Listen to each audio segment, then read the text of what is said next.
another thing to let you know how small-minded and silly and infantile this president is. He's basically 0 for 3 in race.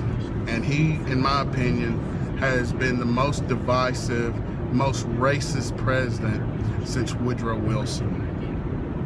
And that's pretty bad. Let's think back to why we had a beer summit. We had a beer summit, folks, because this moron decided, because of his black friend who was basically in the wrong by trying to get into his house, not to get into his house, but the police officer was doing his job. He didn't know him from Adam, didn't have any ID, and so he arrested him. So your president basically said the police acted stupidly, which, why would you even judge that? First of all, why would a president even comment on that? But you will have Obama comment on it. Why? Because it was race. Had everything to do with race. And for those morons who think that he sat in Jeremiah Wright's church for 20 years and didn't know how, first of all, I don't even consider that a church. I consider that a hate pit. Oprah Winfrey left the church, and God, she is as liberal as I don't know who, but this guy sat in his pews for 20 years, let his children be baptized by him, got married by this guy, and he was unaware. Now, if anybody believes for a moment that he didn't know how radical and racist and just out of touch Jeremiah Wright was, then you really don't want to know who this guy is. You choose not to know. I mean, I even knew in the 90s how racist and radical this church was. And this guy sat in his pews for 20 years. But, you know, strike one was the whole professor thing up in Massachusetts. Strike two was Trayvon Martin.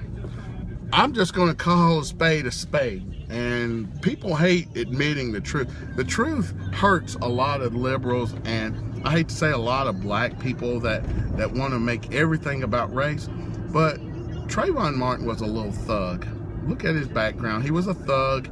He basically was walking, and you know what? There's not a law against walking in a neighborhood, but there is a law. If you know what, me, the way I was raised, and by the way, I'm from a small southern town, and I'm 48 years old, never saw one day of overt racism in my life towards me or my family. And we had black and white friends in a town that was probably 3% black. But let me get back on track with this Trayvon Martin. More than likely, he thought he was a Billy Badass. He went up against the wrong person on the wrong night, and he lost his life. That probably should have been enough said, an unfortunate tragedy, but this president made it into a racial thing. They were reaching so far for race, they were hoping and praying that George Zimmerman was a white guy. But he screwed it up for him because he was half Jewish and he's half Hispanic. And he had probably a history of teaching black kids. The whole race thing kind of blew up on it and made Obama and Sharpton look as stupid and silly as they usually do every day without help. Now, the biggest strike of all was this little big thug, Michael Brown. Michael Brown, now let me tell you, my mom and dad taught me this. If you rob a store, if you try to fight a police officer, if you try to take his gun, if you resist arrest anyway, and you're threatening to the police, you might get your ass killed. You might get killed. More than likely, you're going to get your ass killed. And unfortunately, life is life. You're going to deserve to get killed because you're going against authority and you're committing a crime. So in saying all this, what does our president do? We have soldiers lost their lives for this country fighting in Iraq that he has never even given a thanks to, but he sends 3 representatives from the White House to this thug's funeral. And let's not face it, he was a thug, he was a hoodlum, he was a criminal. But yet your president, the president of this country, basically sent 3 representatives, and his racist attorney general made it more than what it was, because he was trying to drum up all the idiots, and he did a good job at it, because I blame both of them straight up for the riots.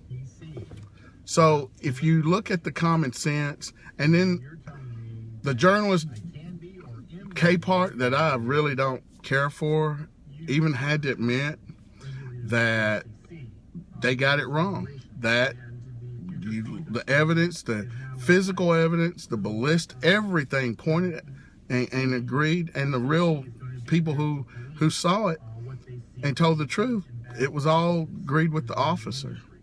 But yet you have this president and this attorney general who covers over that and wants to create hate and tension in this country.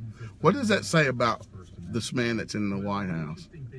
It says he's a petty bully, and if you don't agree with him, you're racist, and if you don't go along with what he says, you're racist. It's played itself out, and God help us to see him get out of office before he does any more damage.